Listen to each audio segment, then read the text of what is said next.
50 লক্ষাধিক টাকার ইয়াবা সহ গ্রেফতার এক পাচারকারী চরগোলায়। ড্রাগস বিরোধী অভিযান অব্যাহত রেখেছেন করিমগঞ্জের পুলিশ সুপার পার্থপ্রতিম দাস ও তার পুলিশ। গতরাতে গোপন খবরের ভিত্তিতে চরগোলা বাজার এলাকার সাদা পোশাকে অভিযান চালায় করিমগঞ্জ পুলিশ। এতে পুলিশ এক পাচারকারীকে আটক করে তল্লাশি চালিয়ে তার কাছে 4 প্যাকেটের 10,000 ইয়াবা ট্যাবলেট উদ্ধার করতে সক্ষম হয় পুলিশ।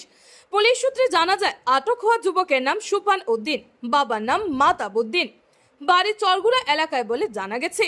পরে পুলিশ ঘটনাস্থল থেকে পাচারকারীকে আটক করে সদর থানায় নিয়ে যায় এবং টানা জিজ্ঞাসাবাদ চালিয়ে যাচ্ছে বলে জানা গেছে। পাচারকারীর মোবাইল ফোন বাজেয়াপ্ত করে কল লিস্টের সূত্র ধরে তদন্ত অব্যাহত রাখছে পুলিশ। অন্যদিকে আজ ধৃত পাচারকারী সুপান উদ্দিনকে করিমগঞ্জ আদালতে সোপর্দ করবে বলে জানা যায়। করিমগঞ্জ থেকে সুস্মিতা দাসের রিপোর্ট। হ্যাঁ গড় কই হ্যাঁ কেমনে তুমি ব্যবসা করতা নি ওটি ওখানে আর